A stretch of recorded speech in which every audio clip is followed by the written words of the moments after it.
నమస్తే, welcome to hit TV. నేను నరేష్. నార్మల్గా ఎప్పుడు అన్ని రాజకీయ పార్టీలకి రెబల్స్ ఉంటారు.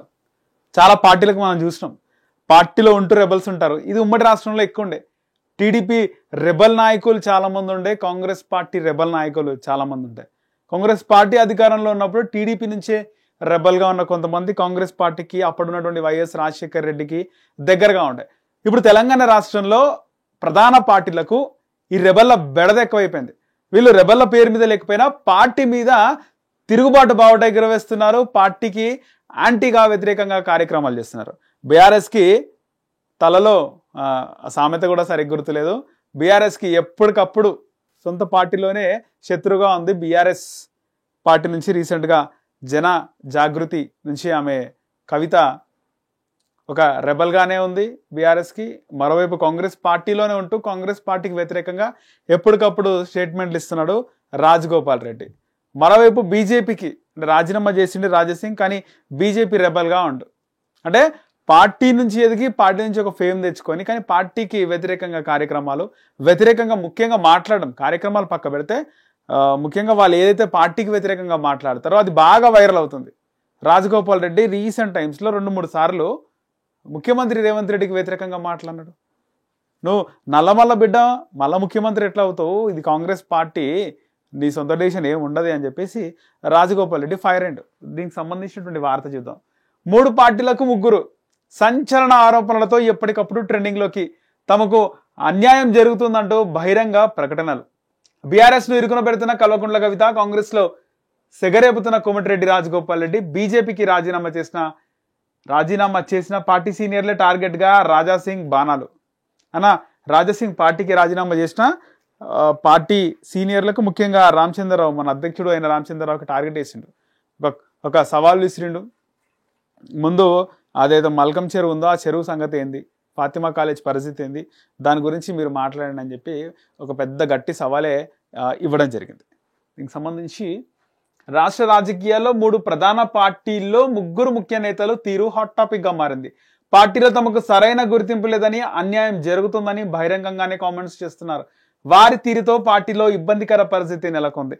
ఇప్పటికే అంతర్గత సమస్యలతో సతమతమవుతున్న పార్టీలకు వీరి తీరు మరింత ఇబ్బందికరంగా మారిందనే ఆందోళన లీడర్లలో వ్యక్తమవుతోంది.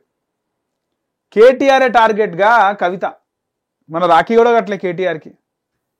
కవిత రాఖీ కూడా కేటీఆర్కి కట్టలేదు. ఏదో మీడియా ఛానల్ అడిగింది, కవిత మీరు రాఖీ కడతారా? మా అన్న కదా కడతాం మేము, ఆయనకు నాకేం గ్యాప్ లేదు, ఆయనకు రాఖీ మా అన్న అయినా, మా అన్న కట్టకపోతే ఏందన్నది. అసలు అందరు షాక్ అయినారు, అరే కవిత రాఖీ కడుతుందా, కవిత రాఖీ కడితే అది పెద్ద న్యూస్ అవుతుంది, కవిత రాఖీ కట్టలేదు. అరే ఆ చెల్లె అన్న కట్టకపోతే ఎందుకు ఇంత అంటే, వాళ్ళు ప్రజా జీవితంలో ఉన్నారు, వాళ్ళు ఏది చేసినా కూడా ఖచ్చితంగా ప్రజలు, మీడియా చర్చిస్తుంది, మాట్లాడుకుంటుంది, విశ్లేషిస్తుంది. సో అన్నకి రాఖీ కట్టలే చెల్లె అంటే నిజంగా ఒక రాజకీయాల కోసం, పదవి మీద వ్యామోహం కోసం, పార్టీలో ఆధిపత్యం కోసం అన్నకు చెల్లె రాఖీ కట్టలేదు. ఇలాంటి పరిస్థితి రాజకీయాల్లో మనం చూస్తున్నాం. రాజకీయాల్లో బ్లడ్ రిలేషన్లు కూడా దూరం అవుతున్నాయి ఈ రాజకీయాల వల్ల అనేది ఒక పెద్ద ఎగ్జాంపుల్ కవిత కేటీఆర్ ఎపిసోడ్. తెలంగాణ జాగృతి అధ్యక్షురాలు BRS MLC Kalvakuntla Kavitha issue గులాబీ పార్టీని ఇరుకొన పెడుతుంది. పార్టీలో తనకు సరైన గుర్తింపు దక్కడం లేదని, అన్యాయం జరుగుతుందని కొంతకాలంగా బహిరంగంగానే విమర్శలు చేస్తున్నారు. పార్టీలోనే కాదు, కొందరు తనపైన కుట్రలు చేస్తున్నారంటూ పరోక్షంగా బీఆర్ఎస్ వర్కింగ్ ప్రెసిడెంట్ కేటీఆర్ పై తీవ్ర స్థాయిలో ఆరోపణలు చేస్తున్నారు. పార్టీ కోసం తాను ఉద్యమ కాలం నుంచి కష్టపడుతున్నా ప్రాధాన్యత ఇవ్వడం లేదంటూ విమర్శిస్తున్నారు. ఇక సొంత ఇతర పార్టీ నేతలు తనపై విమర్శలు చేస్తుంటే అధిష్టానం స్పందించకపోవడం సరికాదంటూ ఆవేదన వ్యక్తం చేస్తున్నారు. బీఆర్ఎస్ను బీజేపీలో విలీనం చేస్తున్నారని, కానీ తను వద్దని పట్టుబట్టానని ఆమె చేసిన కామెంట్స్ రాష్ట్ర రాజకీయాల్లో ఒక్కసారిగా చర్చకు దారితీశాయి. తెలంగాణ జాగృతిని మరింత బలోపేతం చేసే విధంగా ఆమె కార్యాచరణ రూపొందిస్తున్నారు. అనుబంధ కమిటీలు, సమావేశాలు, ధర్నాలు నిర్వహిస్తూ ఎప్పటికప్పుడు ప్రజల్లో ఉండేందుకు ప్రయత్నిస్తున్నారు. ఇక్కడ కల్వకుంట్ల కవిత ఎప్పటికప్పుడు ప్రజల్లో ఉండడానికి ప్రయత్నిస్తుంది.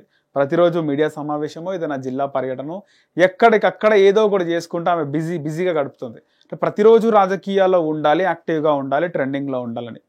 మరోవైపు మనం రాజకీయాల్లో చూసుకుంటే, రాజకీయాల్లో యాక్టివ్గా ఉన్న వాళ్ళు ముఖ్యమంత్రి రేవంత్ రెడ్డి అయితే యాక్టివ్గా ఉండాలని ముఖ్యమంత్రి కాబట్టి, ప్రతిపక్ష కేటీఆర్ ఒక్కోసారైనా వారం 10 రోజులు కనబడడు మీడియాకి, మీడియా అడ్రస్ చేయడు, కనబడడు, బయటికి రాడు. కానీ ఎప్పుడు కేటీఆర్ వారం 10 రోజుల తర్వాత బయటకు వచ్చినా కూడా ఆయన మాట్లాడేది వైరల్ అవుతాయి. ప్రతిపక్ష నాయకుడిగా ఇంకా అనఫిషియల్గా కేటీఆర్ అనుకోవచ్చు మనం. ప్రతిపక్ష నాయకుడు అనఫిషియల్ నాయకుడు కేటీఆర్. ఇక బీజేపీ పార్టీ ఆయన ఏ సీనియర్ నాయకుడు మాట్లాడినా కూడా స్క్రోలింగ్ వస్తుంది, అక్కడక్కడ వస్తుంది.